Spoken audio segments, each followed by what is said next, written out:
हम सभी महिलाएं कभी ना कभी तो एक बार ये ज़रूर सोचते हैं कि काश कुछ ऐसे टिप्स एंड ट्रिक्स मिल जाते जिससे हमारे घर और किचन के काम बहुत आसानी से हो जाते। नमस्ते दोस्तों, मैं हूँ छाया और आपके अपने चैनल छाया रसोई में एक बार फिर से आपका बहुत बहुत स्वागत है। दोस्तों, आज मैं फिर से आपके लिए कुछ वायरल टिप्स एंड ट्रिक्स लेकर आई हूँ जिसको काफ़ी लोगों ने अपनाया है, जिसकी वजह से लोग अपना समय और पैसा बचाए हैं और अपने काम को काफ़ी आसान किए हैं। तो इन टिप्स को आप भी देखिए, हो सकता है ये टिप्स आपके लिए भी यूजफुल हो। तो दोस्तों, हमेशा की तरह कमेंट बॉक्स में लिखकर ये ज़रूर बता दीजिएगा कि आप इस चैनल की वीडियोस किस शहर या फिर किस गांव से देख रहे हैं। तो चलिए देख लेते हैं आज की सबसे पहली टिप। गैस पर कढ़ाई चढ़ाएंगे और इसमें डाल देंगे चूड़ा। चूड़ा आप अपने हिसाब से कम ज़्यादा ले लीजिए और मोटा महीन भी अपने हिसाब से कर सकते हैं। फ्लेम लो मीडियम पर करेंगे और इसको हमें चलाते हुए तब तक भूनना है जब तक कि बढ़िया से कुरकुरा ना हो जाए। इसके लिए हमें ना तो तेल की ज़रूरत है ना नमक की ज़रूरत है। ऐसे ही हम इसको चलाते रहेंगे तो चूड़ा बहुत अच्छे से कुरकुरा हो जाएगा। अगर ज़्यादा मोटा वाला चूड़ा ले रही हैं तो फिर आपको फ्लेम एकदम लो पर ही रखना है। मीडियम वाला है तो लो मीडियम पर भी कर सकती हैं, लेकिन हाँ, बस ध्यान ये रखना है कि हाई पर नहीं करना है। हाई पर चूड़े के जलने का डर होगा, साथ ही साथ ऊपर से तो सिक जाएगा लेकिन अंदर से कच्चा रहेगा। एक बात यहाँ पर और ध्यान रखने वाली है कि लगातार चलाते हुए भूनेंगे, नहीं तो कोई चूड़ा भून जाएगा, कोई कच्चा रहेगा, कोई ज़्यादा भून जाएगा। तो इसलिए लगातार सब तरफ से चलाते हुए ही भूनना है। तो बस देखिए, बहुत अच्छे से ये कुरकुरा हो चुका है। तो अब फ्लेम ऑफ कर देंगे और इसको किसी बर्तन में निकाल लेंगे जिससे अच्छी तरह से ठंडा हो जाए। तो अच्छी तरह से ये ठंडा हो चुका है और देखिए कितना ज़्यादा कुरकुरा है, जबकि हम इसमें ना तो तेल डाले हैं ना ही नमक में भुने हैं। तो इस तरह से चूड़ा आप भूनकर किसी कंटेनर में स्टोर करके रख लीजिए, ये आपके बहुत काम आएगा। जैसे कि आप छोले बना रही हैं, छोले में थोड़ा सा डाल दीजिए, स्वाद बढ़ जाएगा। टिक्की चाट बना रही हैं, उसमें भी थोड़ा सा डाल सकती हैं। कुरकुरा कुरकुरा खाने में वो भी बहुत ज़्यादा टेस्टी लगेगा।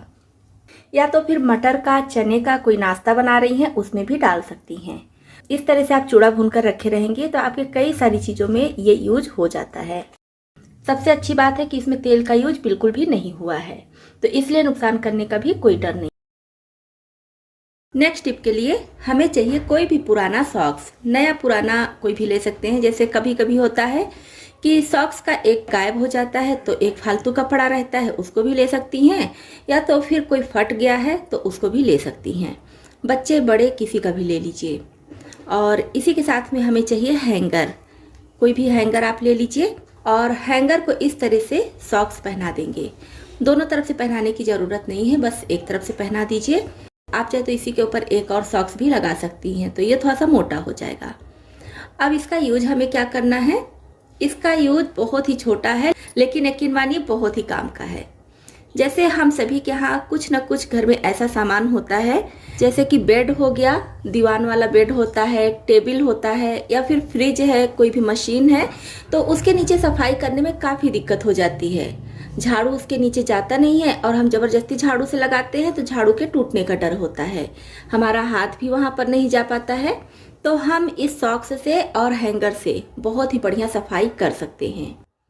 तो इससे आप धूल मिट्टी भी निकाल सकती हैं और सॉक्स को थोड़ा सा गीला करके अगर साफ करेंगे तो पोछा भी बहुत अच्छे से लग जाता है। तो ये देखिए, जैसे छोटे बच्चे हैं तो बच्चे कुछ भी खाते हैं, रैपर इधर उधर फेंक देते हैं। हम फैन चलाते हैं तो उसकी वजह से उड़कर अंदर चला जाता है, या तो फिर ऐसे ही अपने आप से अंदर चला जाता है तो निकालने में दिक्कत होती है, नहीं निकलता है। इसी तरह से फ्रिज के नीचे भी काफ़ी गंदगी जमा हो जाती है। ये देखिए, फ्रिज के नीचे भी झाड़ू नहीं जाता है। तो इस तरह से आप बहुत आसानी से हैंगर और सॉक्स की मदद से सफाई कर सकती हैं, क्योंकि फ्रिज के नीचे बिल्कुल भी जगह नहीं होती है और मैं इसको स्टैंड पर भी नहीं रखी हूँ, इसकी वजह से इसमें और भी जगह नहीं है। तो इस तरह आप हैंगर और सॉक्स की मदद से बहुत अच्छे से सफाई कर सकती हैं। तो ये टिप हर घर के लिए बहुत ही यूजफुल है, इसको आप भी अपना सकती हैं। और सबसे बड़ी बात है कि इसमें हमारा एक भी रुपया लगने वाला नहीं है, फ्री की टिप है और बहुत ही यूजफुल है। अब नेक्स्ट टिप है हमारी पुरानी मेटल की चूड़ियों को लेकर। कुछ मेटल की चूड़ियों का कलर उतर जाता है, कुछ टेढ़ी मेढ़ी हो जाती हैं, तो हम इनको फेंक देते हैं, पहनते नहीं हैं। तो जब भी आपके घर में इस तरह से पुरानी मेटल की चूड़ियाँ निकले तब आप इनको बिल्कुल ना फेंकिए, इनका बहुत अच्छा यूज कर सकती हैं। तो इनका यूज करने के लिए हमें चाहिए हैंगर।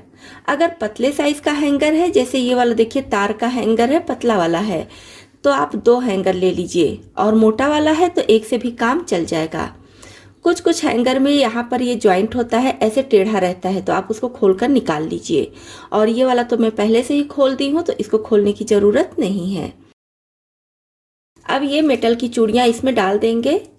तो इस तरह से कहीं भी आपके घर में किचन में कील है तो इसको हैंग कर दीजिए। और इन चूड़ियों में हम हैंग करेंगे किचन टॉवेल। आप चाहे तो दुपट्टा, स्कार्फ या फिर सॉक्स वगैरह भी हैंग करके एक साथ इकट्ठा करके रख सकती हैं। इससे आपका काम काफ़ी आसान हो जाएगा। आपको पूरे घर में खोजने की भी ज़रूरत नहीं पड़ेगी कि हमारी चीज़ें कहाँ हैं। और जब भी आप चाहें तो एक जगह से दूसरी जगह बहुत अच्छे से मूव भी कर सकती हैं। इससे आपका पुराना हैंगर भी यूज हो जाएगा, पुरानी मेटल की चूड़ियाँ भी यूज हो जाएंगी। तो ये बहुत ही यूजफुल टिप है हर किसी के लिए, आप भी इसको ज़रूर अपनाएं। अब नेक्स्ट टिप के लिए हम एक बर्तन गैस पर चढ़ाएंगे। इसमें डालेंगे 1 कप या फिर 1 गिलास पानी, और इसी में डाल देंगे 1 टेबल स्पून जीरा। साबुत जीरा है, और ये ध्यान रखना है कि पूरा ऊपर तक भर कर जीरा नहीं लेना है।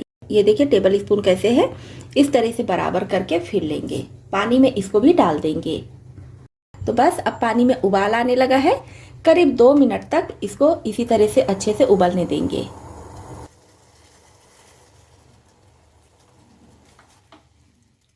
तो बस इसको उबलते हुए करीब 2 मिनट हो चुका है, और आप देख पा रहे होंगे पानी का कलर पूरी तरह से चेंज हो गया है। जीरे में जितना भी फ्लेवर है, जितने इसकी औषधीय गुण हैं, सब पानी में आ चुका है। तो अब फ्लेम ऑफ कर देंगे और इसको ढककर इसी तरह से छोड़ देंगे 2 या फिर 3 मिनट के लिए। अब हम इसको छान लेंगे। अब ये जो जीरा है इसको भी फेंकने की ज़रूरत नहीं है। इसको आप धूप में अच्छे से सुखा लीजिए। धूप में नहीं सुखाना चाहती हैं तो फ्रिज में रख दीजिए। 2 से 3 दिनों में फ्रिज में ही ये सूख जाता है। उसके बाद आप किसी भी सब्जी में, किसी भी रेसिपी में इसका यूज कर लीजिए। इसमें भी काफ़ी फ्लेवर होता है, बस आपको थोड़ी सी मात्रा ज़्यादा रखनी पड़ेगी। तो इस जीरे को भी फेंकना नहीं है, इसका भी यूज आप कर सकती हैं। अब इस जीरे वाली पानी में डाल देंगे थोड़ा सा काला नमक। आप अपने स्वाद के हिसाब से काला नमक इसमें ऐड कर लीजिएगा। तो मैं यहाँ पर 1/4 छोटा चम्मच के करीब काला नमक ऐड की हूँ। अब इस जीरे वाले पानी को आपको सिप सिप करके पीना है। आराम से एक जगह बैठ जाइए, धीरे धीरे घूट घूट करके पीजिए। तो आपके शरीर में जितनी भी गैस है, जहाँ भी गैस है, सारी गैस निकल जाएगी। और इसका एक फायदा और होता है, जीरे का पानी वेट लॉस में भी काफ़ी मदद करता है। तो आपको वेट लॉस की भी प्रॉब्लम अगर है तो उससे भी आपको आराम मिलेगा। हालांकि 1-2 बार पीने से सिर्फ नहीं आराम मिलता है, आपको महीनों इसको पीना पड़ेगा।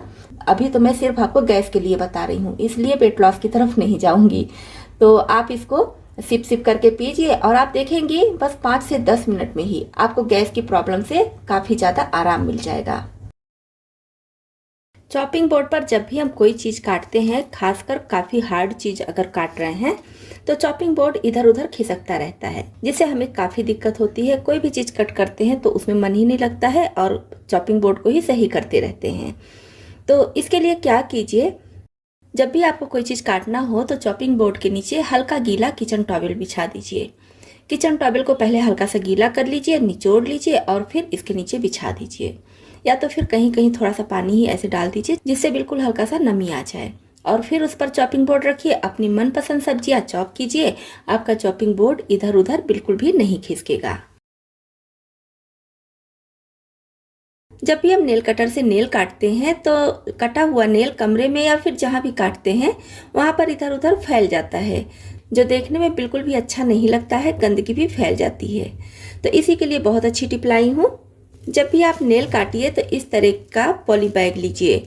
ये पॉली बैग अक्सर हम सभी के घरों में जाने अनजाने आ ही जाता है। सब्जियों के साथ आ जाता है, फल के साथ आ जाता है। और ध्यान रखिए कि जो इस तरह से ट्रांसपेरेंट वाला होता है उसी को लीजिएगा। इसमें हम ऐसे उंगली को रख के इसमें नेल काटेंगे। तो ये देखिए हमारा नेल बहुत अच्छे से कट जाएगा और जो भी कटा हुआ नेल रहेगा वो पॉलीथीन में ही रहेगा, तो इसको आप बाद में अपना हटा सकती हैं।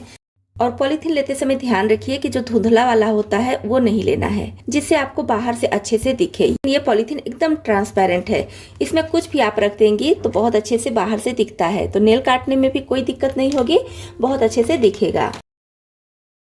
जब भी आप मिट्टी के बर्तन में कोई भी खाना बनाइए तो इसको धुलने के बाद, साफ करने के बाद ऐसे ही ना रख दीजिए। ऐसे ही अगर आप रख देंगी और 3 से 4 दिनों तक या फिर सप्ताह भर इसका यूज नहीं करेंगी तो फिर इसमें फंगस लग जाता है। तो मैं कैसे रखती हूँ, ये हांडी मेरी काफ़ी पुरानी हो चुकी है, मैं दही इसी में जमाती हूँ। तो आज मैं आपके साथ शेयर कर रही हूँ कि इस हांडी को कैसे रखें कि काफ़ी लंबे समय तक आप इसको रख भी सकती हैं और इसमें किसी भी तरह का फंगस या फिर कुछ भी गंदगी नहीं आएगी और देखने से एकदम नई जैसी लगेगी। तो इसको मैं कैसे रखती हूँ और बार बार इसका यूज कैसे करती हूँ, अगर आप चाहेंगे तो मैं फुल वीडियो बनाकर इसका आपके साथ शेयर भी करूँगी। तो अभी तो मैं बता रही हूँ कि जब भी आप मिट्टी के बर्तन में कोई भी खाना वगैरह बना लीजिए या फिर दही दूध कुछ भी रखती हैं, मिट्टी के बर्तन को अच्छे से धुल लीजिए। धुलने के बाद इसको ऐसे ही नहीं रखना है, इसको आप या तो आपके यहाँ अगर अच्छी धूप हो रही है तो धूप में पूरे दिन के लिए छोड़ दीजिए। पूरे दिन के लिए ये हांडी धूप में पड़ी रहे, जिससे कि अच्छी तरह से सूख जाए।